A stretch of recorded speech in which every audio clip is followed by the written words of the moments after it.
नमस्कार। घड़ी में 10 बज चुके हैं और वक्त हो चला है 10 के एजेंडे का। मैं हूं आपके साथ ऋतु तिवारी पोखरियाल। बुलेटिन की शुरुआत करेंगे वाराणसी की खबर के साथ। सीएम योगी आदित्यनाथ वाराणसी में मौजूद है।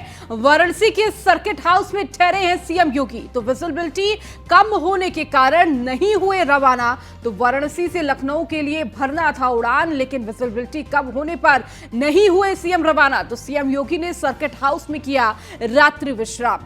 तो आपको बता दें कि कल वाराणसी के दौरे पर सीएम योगी आदित्यनाथ थे, जहां पर कई कार्यक्रमों में उन्होंने हिस्सा लिया था और शाम को उन्हें लखनऊ लौटना था। लेकिन विजिबिलिटी जिस तरह से है बिल्कुल लो हो चुकी है। देखिए, ठंड का सितम लगातार जारी है, कोहरे का कहर भी देखने को मिल रहा है और इसीलिए जो विजिबिलिटी है वो बिल्कुल लो हो चुकी थी, जिसकी वजह से सीएम योगी आदित्यनाथ हेलीकॉप्टर से लखनऊ नहीं आए और देखिए उड़ान भरने के योग्य नहीं थी स्थिति, और इसलिए रात्रि विश्राम वाराणसी में ही किया। और इस वक्त वाराणसी में सीएम योगी आदित्यनाथ मौजूद हैं। जब विजिबिलिटी बेहतर हो जाएगी और मौसम बेहतर होगा, उसके बाद वाराणसी से लखनऊ के लिए रवाना होंगे सीएम योगी आदित्यनाथ। फिलहाल वाराणसी में मौजूद है। कल कई कार्यक्रमों में हिस्सा लिया था।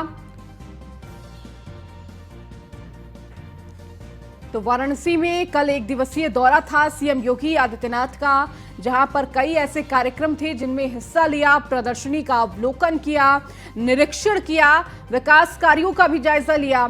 और इसके साथ ही साथ आपको बता दें कि कल वापस उन्हें लखनऊ लौटना था, लेकिन विजिबिलिटी कम होने पर नहीं हुए रवाना वाराणसी से लखनऊ के लिए। तो वहीं सीएम योगी सर्किट हाउस में ही रात्रि विश्राम किया।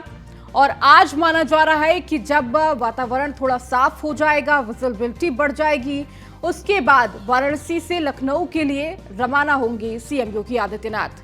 तो फिलहाल वाराणसी में मौजूद है।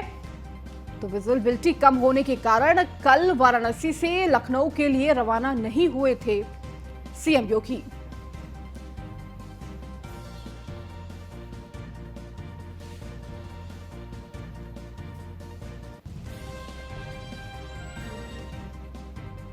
तो CM Yogi Adityanath circuit house में उन्होंने रात्रि विश्राम किया और माना जा रहा है कि थोड़ी देर में जब थोड़ी स्थिति सामान्य हो जाएगी और धुंध छट जाएगी, उसके बाद सीएम योगी आदित्यनाथ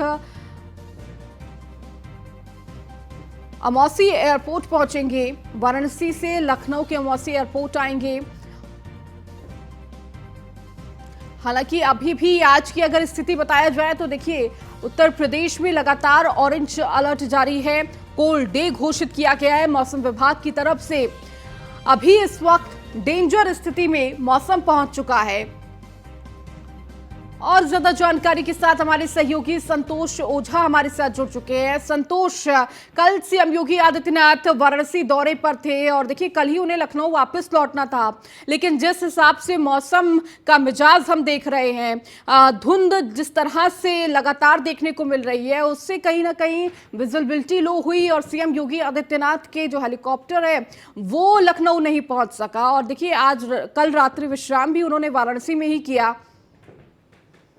देखिए, निश्चित तौर पर यह कहा जा सकता है कि मौसम के मार ने मुख्यमंत्री के उड़ान को रोका है कल, इसमें दो राय नहीं है। मुख्यमंत्री सारे कार्यक्रमों को निपटाने के बाद एयरपोर्ट पे पहुंचे, लेकिन एयरपोर्ट पे एयरपोर्ट अथॉरिटी ने ये कहते हुए मना किया फ्लाई करने के लिए स्टेट प्लेन को कि विजिबिलिटी अभी बहुत कम है, लिहाजा इसमें फ्लाई करने की आदेश नहीं दी जाती है। लिहाजा मुख्यमंत्री वापस सर्किट हाउस आए और सर्किट हाउस आने के बाद रात्रि विश्राम किए। सुबह सवेरे की यदि बात किया जाए तो सुबह सवेरे ये दर्शन करने काल भैरव मंदिर गए थे। काल भैरव मंदिर करने के बाद ये वापस थोड़ी देर में, क्योंकि मौसम खुला हुआ दिख रहा है, धूप निकल आई है, शायद थोड़ी देर में लखनऊ के लिए प्रस्थान करेंगे। संतोष, इसके अलावा जिस तरह आप कह रहे हैं कि थोड़ी ही देर में लखनऊ के लिए रवाना हो सकते हैं सीएम योगी आदित्यनाथ, क्या आज भी किसी कार्यक्रम में सम्मिलित हो सकते हैं इससे पहले सीएम योगी? देखिए, जो प्रोटोकॉल की बातें थी वो प्रोटोकॉल में कुछ भी नहीं था। रात्रि विश्राम भी लखनऊ में था, जी। बनारस का नहीं था। लेकिन मौसम ने इन सारे प्रोग्रामों को थोड़े से रद्दोबदल करने के लिए लोगों को मजबूर किया, अधिकारियों को। आज की यदि बात करें, आज के प्रोटोकॉल की, तो अभी तक कोई भी प्रोटोकॉल सामने प्रशासन के द्वारा नहीं आया है। प्रशासन भी इस बात में पूरी अनभिज्ञता जाहिर कर रहा है कि मुख्यमंत्री किस ओर कूच करेंगे और किस कार्यक्रमों में शिरकत करेंगे या फिर लखनऊ की ओर जाएंगे। कुल मिला के यदि कहा जाए तो स्पष्ट है स्थिति कि मुख्यमंत्री लखनऊ की ओर जाएंगे या किसी रुक के किसी कार्यक्रम में भी शिरकत करेंगे। जी ठीक है, बहुत शुक्रिया संतोष इस जानकारी को देने के लिए। 10 के एजेंडे में आप बात करेंगे बलिया की, जहां जननायक चंद्रशेखर विश्वविद्यालय का दीक्षांत समारोह में शामिल होंगी गवर्नर आनंदीबेन पटेल। तो गवर्नर 34 मेधावी छात्रों को करेंगे सम्मानित। मुख्य अतिथि वरिष्ठ प्रोफेसर वाईएस राजन होंगे शामिल। मंत्री योगेंद्र उपाध्याय भी कार्यक्रम में हिस्सा लेंगे। तो जननायक चंद्रशेखर विश्वविद्यालय का दीक्षांत समारोह है, जहां आनंदीबेन पटेल राज्यपाल पहुंचेंगे इस दीक्षांत समारोह में। इसके साथ ही मेधावी बच्चों को सम्मानित करेंगे। इस कार्यक्रम में मंत्री योगेंद्र उपाध्याय भी शामिल होंगे। तो चंद्रशेखर विश्वविद्यालय में यह दीक्षांत समारोह का आयोजन होने जा रहा है, जिसमें राज्यपाल आनंदीबेन पटेल इसमें सम्मिलित होंगी। और देखिए, इस दौरान तमाम मेधावी छात्रों को सम्मानित करेंगी। इस दौरान मुख्य अतिथि वरिष्ठ प्रोफेसर वाईएस राजन होंगे शामिल और मंत्री योगेंद्र उपाध्याय भी इस कार्यक्रम में सम्मिलित होंगे।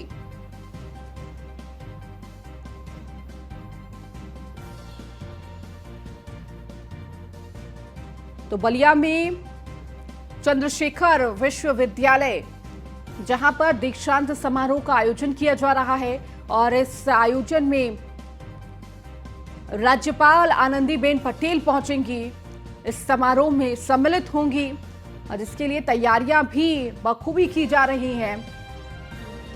मंच सज चुका है और आज इस कार्यक्रम में राज्यपाल आनंदीबेन पटेल पहुंचेंगी।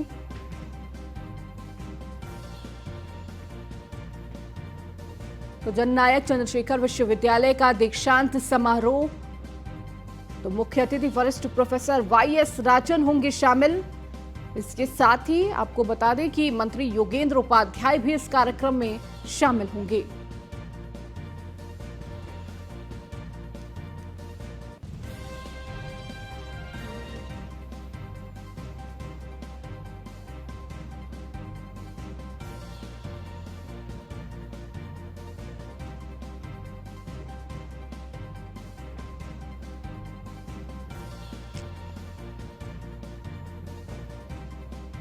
तो मुख्य अतिथि वरिष्ठ प्रोफेसर वाईएस राजन इस कार्यक्रम में सम्मिलित होंगे।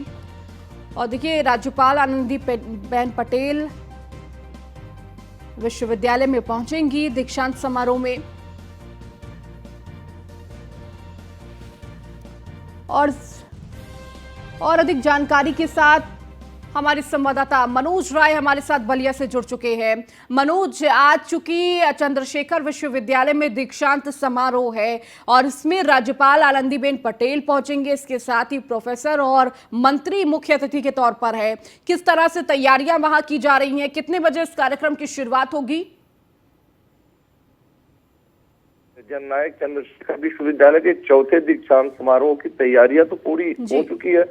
अब रहा कि हमारे राज्यपाल आनंदीबेन पटेल बलिया सर्किट हाउस जो है 12:20 से निकलेंगी और सीधे जननायक यूनिवर्सिटी पहुंचेंगी। इसके बाद कार्यक्रम की शुरुआत होगी, जिसमें मंत्रियों के भी आगमन की सूचना है। साथ साथ वहां सारी तैयारियां पूरी है। इस पूरे कार्यक्रम में राज्यपाल महोदया के द्वारा जितने वहाँ छात्राएं हैं उन्हें सम्मानित किया जाएगा। इसके बाद से लगभग 2:50 पर फिर आनंदीबेन पटेल यहाँ से हेलीकॉप्टर के द्वारा लखनऊ के लिए रवाना होंगी। ये बलिया जननायक चंद्रशेखर विश्वविद्यालय का चौथा दीक्षांत समारोह है। और आपको बताते चले कि इस समारोह के आयोजन के लिए आज लगभग हफ्ते भर से तैयारी चल रही थी, जो तैयारी अब पूर्ण हो चुकी है और अंतिम दौर में इंतजार है केवल राज्यपाल महोदया के आने की, और फिर इस कार्यक्रम की शुरुआत हो जाएगी। जी ठीक है, बहुत शुक्रिया मनोज इस जानकारी को देने के लिए। चलिए अब खबरों में आगे बढ़ते हैं, बात करते हैं विशेष टीकाकरण की। विशेष टीकाकरण का अभियान आज से शुरू हो गया है। 5 साल तक की आयु के बच्चों के लिए यह टीकाकरण है। पहले चरण में आज से 20 जनवरी तक टीकाकरण किया जाएगा। 5 साल तक की आयु के सभी बच्चों को MR वैक्सीन की 2 डोज और अन्य ड्यू वैक्सीन दी जानी है। विशेष टीकाकरण 3 चरणों में होगा आयोजित। दूसरा चरण 13 से 24 फरवरी 2023 तक रहेगा और तीसरा चरण 13 से 24 मार्च 2023 तक आयोजित होगा। तो आज से 5 साल तक की आयु के लिए सभी बच्चों के लिए MR वैक्सीन की ये डोज दी जानी है। तो विशेष टीकाकरण 3 चरणों में आयोजित किया जाएगा। देखिए, पहला चरण आज से शुरू हो चुका है। दूसरा चरण 13 से 24 फरवरी तक होगा। तीसरा चरण 13 से 24 मार्च तक होगा। तो विशेष टीकाकरण अभियान आज से शुरू कर दिया गया है। 5 साल तक की दर्ज हुआ है।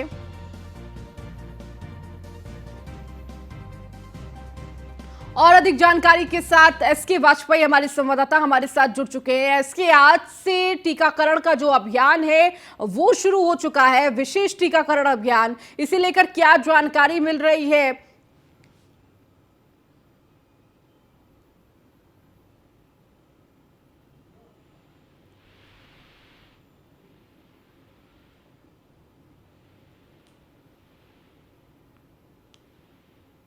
दौरान बड़े पैमाने पर ऐसे बच्चे भी थे जो अपना प्रॉपर टीकाकरण का जो पूरा कोर्स होता है वो नहीं कर सके, क्योंकि कोरोना काल के दौरान लगातार लॉकडाउन रहा, जिसमें जो 1 साल 2 साल 3 साल 4 साल और 5 साल के बच्चे थे उनके बहुत सारे जो टीके हैं वो ड्यू रहे, क्योंकि उस दौरान सभी हॉस्पिटल्स में कोविड के चलते टीकाकरण अभियान को रोका गया था, क्योंकि बच्चों की सुरक्षा को देखते हुए इस तरीके के टीकाकरण अभियान नहीं चल रहे थे, जिसको लेकर अब उत्तर प्रदेश स्वास्थ्य विभाग एक वृहद अभियान चलाने जा रहा है। यह लगातार 3 महीनों तक चलेगा, जिसमें पहला अभियान आज से शुरू होगा और 20 जनवरी तक चलेगा। दूसरे चरण का अभियान जहां 13 फरवरी से शुरू होगा, 24 फरवरी तक चलेगा और तीसरे में 13 मार्च से शुरू होकर 24 मार्च तक चलेगा, जिसको लेकर स्वास्थ्य विभाग की तरफ से तैयारियां पूरी कर ली गई हैं। प्रदेश के सभी जिला अस्पताल, CSC, PSC, स्वास्थ्य केंद्र और साथ ही साथ जो ANM है उनके जरिए ये टीकाकरण अभियान चलाया जाएगा। तो कहीं ना कहीं कोशिश है कि MR की जो डोज है वो सभी 5 साल तक के बच्चों को दी जाए और जो 3 महीने पर अलग अलग डोज दी जानी है उस डोज को दिया जाए। साथ ही साथ जो ड्यू टीके हैं जो कि पिछले 2-3 सालों में नहीं लग पाए हैं, उन बच्चों को भी उनके जो संबंधित टीके हैं वो भी लगाए जाएं। तो इसको लेकर उत्तर प्रदेश स्वास्थ्य विभाग पूरे प्रदेश भर में वृहद अभियान चलाने जा रहा है, जो कि प्रदेश के सभी 75 जिलों में चलेगा और कहीं ना कहीं कोशिश होगी कि जो भी बच्चे कोरोना काल के दौरान टीकाकरण नहीं हो पाए हैं उन बच्चों का टीकाकरण इस अभियान के तहत करा दिया जाए। जी बिल्कुल SK, और देखिए जो बच्चे बच गए हैं उस टीकाकरण को लेकर ये 3 चरण भी आयोजित किया गया है। इसके साथ ही साथ SK, क्या जानकारी मिल रही है, कितनी संख्या में ये बच्चों का टीकाकरण हो सकता है? अभिभावक जो पेरेंट्स हैं वो अपने बच्चों को लेकर पहुंच रहे हैं, कितने केंद्र ऐसे बनाए गए हैं? बिल्कुल, जैसा कि मैंने बताया कि प्रदेश के सभी 75 जिलों के सभी जिला अस्पतालों पर ये टीके उपलब्ध होंगे, जिसमें MR का टीका होगा और साथ ही साथ वो टीके जो कि पिछले 3-4 साल में कोरोना के चलते छूट गए, नहीं लग पाए, वो टीके भी उपलब्ध होंगे और ये पूरी तरीके से मुफ्त होंगे, क्योंकि उत्तर प्रदेश स्वास्थ्य विभाग की तरफ से अभियान चलाया गया। साथ ही साथ जो CSC हैं, PSC हैं और साथ ही साथ जो स्वास्थ्य केंद्र हैं, जो ANM तैनात की जाती हैं गाँवों में, उनके जरिए इस टीकाकरण अभियान को चलाने की कोशिश होगी और कहीं ना कहीं कोशिश होगी कि ज्यादा से ज्यादा बच्चे जो कि इस टीकाकरण अभियान में छूटे रहे हैं उनको सभी को इसमें सम्मिलित किया जाए और ज्यादा से ज्यादा बच्चों को टीकाकरण किया जाए, जो बच्चे बचे हैं उनका भी टीकाकरण हो जाए। जी ठीक है SK, बहुत शुक्रिया इस जानकारी को देने के लिए। चलिए अब बात आगरा की करेंगे, जहां 20 साल बाद दर्ज हुआ एसिड अटैक का मुकदमा। पीड़ित महिला पुलिस कमिश्नर के सामने हुई पेश। पीड़ित महिला की बहन के देवर ने किया था एसिड अटैक। परिवार के दबाव में महिला दर्ज नहीं करा सकी थी मुकदमा। आरोपी दे रहा था पीड़ित महिला को धमकी। तो साल 2002 में महिला पर हुआ था एसिड अटैक। तो महिला ने पुलिस कमिश्नर को मेडिकल रिपोर्ट भी दिखाई। पुलिस कमिश्नर के आदेश के बाद दर्ज हुआ है केस। घटनास्थल अलीगढ़ ट्रांसफर हुआ केस। तो परिवार के दबाव में महिला दर्ज नहीं करा सकी थी मुकदमा। और अब देखिए इतने समय बाद 2002 का ये पूरा मामला है और इतने सालों बाद अब ये मामला दर्ज हुआ है। तो साल 2002 में महिला पर एसिड अटैक हुआ था। तो महिला ने पुलिस कमिश्नर को मेडिकल रिपोर्ट भी दिखाई है और इसी के आधार पर अब केस दर्ज कर लिया गया है। पुलिस कमिश्नर ने आदेश के बाद ये केस दर्ज हुआ है। अब इस पूरे मामले को लेकर कार्रवाई की जा रही है। घटनास्थल अलीगढ़ ट्रांसफर हुआ है। और ज्यादा जानकारी के साथ कृष्णा त्यागी हमारे संवाददाता हमारे साथ जुड़ चुके हैं। कृष्णा, देखिए 20 साल बाद ये एसिड अटैक का मामला सामने आया है और इसके बाद इस मामले को लेकर अब पूरा मामला दर्ज किया गया है, कार्रवाई की जा रही है। क्या कुछ कार्रवाई अब इस पर की जा रही है, क्या जानकारी? वो मामला था 20 साल बाद ये एसिड अटैक का मुकदमा दर्ज हुआ है। महिला का कहना था कि ये परिवार के दबाव के चलते काफी लंबे समय से उन्होंने ये मुकदमा दर्ज नहीं कराया था, लेकिन जो व्यक्ति था जिन्हें परेशान कर रहा था महिला को, वो लगातार उनको धमकी दे रहा था। वर्ष 2002 में महिला पर एसिड अटैक हुआ था। तो महिला ने पुलिस कमिश्नर से मिलकर ये अपनी मेडिकल रिपोर्ट दिखाई। उसके बाद यहाँ के सिविल सोसाइटी के जो समाज सेवी थे अनिल जी, उनके सहयोग से इस पूरी महिला का सहयोग हुआ है और मुकदमा दर्ज हुआ है। वहीं पुलिस कमिश्नर ने आदेश किया है कि इस केस को अलीगढ़ ट्रांसफर किया गया है, क्योंकि घटनास्थल अलीगढ़ का बताया गया है। तो निश्चित तौर से एक बहुत बड़ा कार्य हुआ है। इस बात को लेकर पीड़ित महिला ने भी पुलिस कमिश्नर का धन्यवाद दिया है। उन्होंने कहा है अब मुझे निश्चित तौर से वो न्याय भी मिलेगा और सरकार की तरफ से भी उन्होंने अपनी सहयोग की बात की गुहार लगाई है। जी, इसके साथ ही कृष्णा, लगातार कहा जा रहा था कि फैमिली का दबाव था, परिवार का दबाव था, जिसकी वजह से अभी तक ये मामला दर्ज नहीं हुआ था। क्या परिवार वाले सहयोग करने के लिए तैयार है इस पूरे मामले को लेकर? रितु जी, सबसे बड़ी समस्या ये थी कि ये जो एसिड अटैक से जुड़ी जो मामला था, वो जो महिला थी उसके देवर का मामला था। तो परिवार से जुड़े लोगों के चलते लोगों ने दबाव दिया कि इस तरह से मामला उन पर मुकदमा दर्ज करना ठीक नहीं है। लेकिन लगातार जो महिला का जो बहन का जो देवर था अभी भी उसे महिला को परेशान करता था और कई धमकियां देता था। तो निश्चित तौर से उन्होंने हताश होकर और इसके चलते अब 20 साल बाद पुलिस कमिश्नर से शिकायत की। उसके बाद मेडिकल रिपोर्ट दिखाई जब मुकदमा दर्ज हुआ है। हालांकि पिछली बार भी 2-4 बार पहले भी पुलिस एसएसपी और उनसे मुलाकात हुई थी, लेकिन हालांकि कार्रवाई नहीं हुई थी। लेकिन एसएसपी यहाँ पर प्रीतिंदर साहब थे, उन्होंने इस पूरे मामले को सुना और अब मामला संज्ञान में लेने के बाद इस महिला के उसके लिए मुकदमा दर्ज कराया और अलीगढ़ ट्रांसफर किया गया है। क्योंकि घटनास्थल अलीगढ़ का बताया गया है। निश्चित तौर से इस महिला के जो एसिड अटैक से पीड़ित महिला थी उसे न्याय दिलाने की बात भी सामने गई। ठीक है कृष्णा, बहुत शुक्रिया इस जानकारी को देने के लिए। प्रदेश में बढ़ती ठंड और भीषण कोहरे का सितम लगातार जारी है, जिसको देखते हुए जौनपुर के जिला अधिकारी मनीष कुमार वर्मा ने कहा कि कक्षा 1 से लेकर 12 तक के बच्चों के स्कूल को 1 जनवरी तक बंद करने के आदेश दिए थे। इस दौरान न्यूज़ वन इंडिया ने ग्राउंड पर जाकर लोगों से बातचीत की।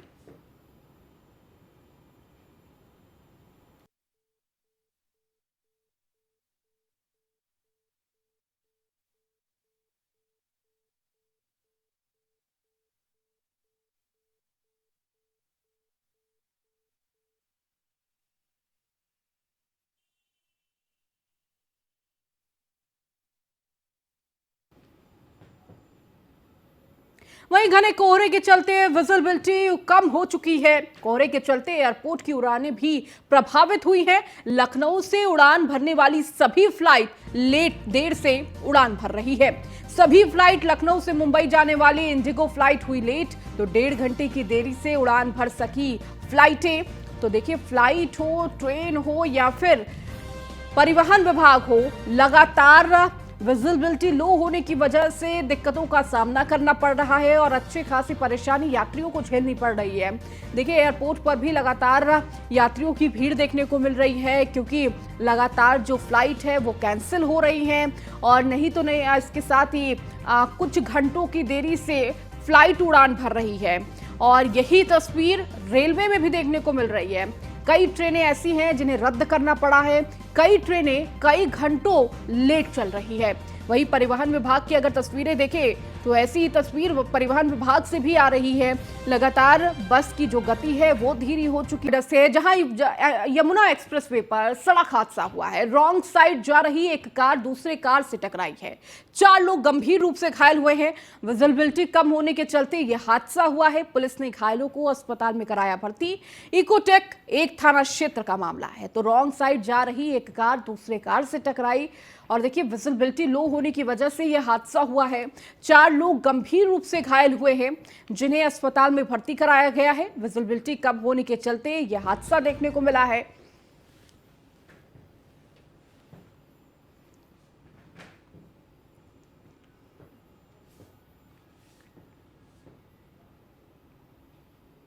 झांसी महोत्सव में महिलाओं से छेड़छाड़ कर रहे मनचले युवक की जमकर पिटाई की गई। मनचले युवक को महिलाओं के परिजनों ने सबक सिखाया। साथ ही मनचले ही पिटाई का वीडियो सोशल मीडिया पर वायरल हो रहा है। आपको बता दें कि पूरा मामला कोतवाली थाना क्षेत्र का है। तो पिटाई का ये वीडियो लगातार सोशल मीडिया पर वायरल हो रहा है। तो मनचले को किस तरह से सबक सिखाया गया, ये वीडियो इसकी तस्दीक कर रहा है। तो महिलाओं से छेड़छाड़ कर रहे मनचले युवक की पिटाई हुई है और वहां पर खड़े लोगों ने इस मनचले की पिटाई की। तो भारी भीड़ के बीच मनचलों की हिमाकत देखिए, महिलाओं को छेड़ते हुए ये मनचले नजर आए, जिसके बाद भीड़ ने इन्हें जमकर पीटा। और अब खबर मैनपुरी से, जहां मैनपुरी में रविवार देर शाम पुलिस ने मुठभेड़ के दौरान 25,000 के इनामी बदमाश को गिरफ्तार किया है। जहां मुठभेड़ के दौरान बदमाश के पैर में गोली लगने से वो घायल हो गया है। आपको बता दें, एलाऊ पुलिस ने भावंता पुल के पास चेकिंग कर रही थी और इसी दौरान बाइक सवार बदमाश मुनेश को देखकर पुलिस ने उसका पीछा किया तो उसने पुलिस पर फायरिंग कर दी, जिसके बाद पुलिस की जवाबी फायरिंग में मुनेश के पैर में गोली लगने से वो घायल हो गया, जिसके बाद पुलिस ने बदमाश को गिरफ्तार कर घायल अवस्था में जिला अस्पताल में भर्ती कराया।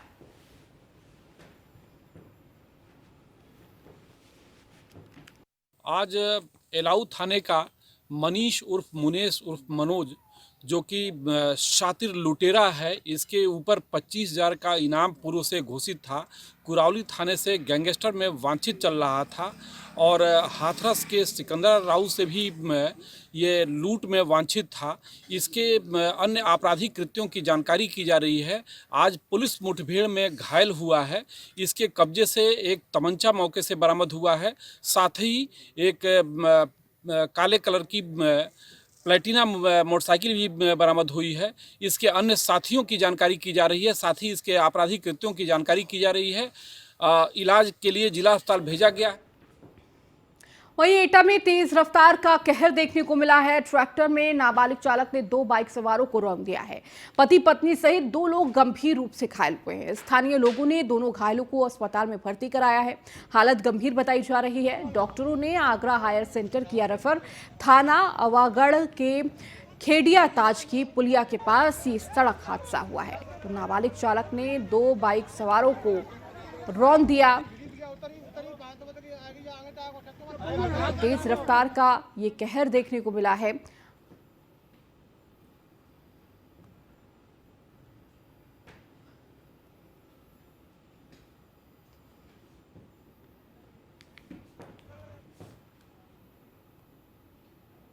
चलिए, इस बुलेटिन में फिलहाल इतना ही। बने रहिए न्यूज़ 1 इंडिया के साथ।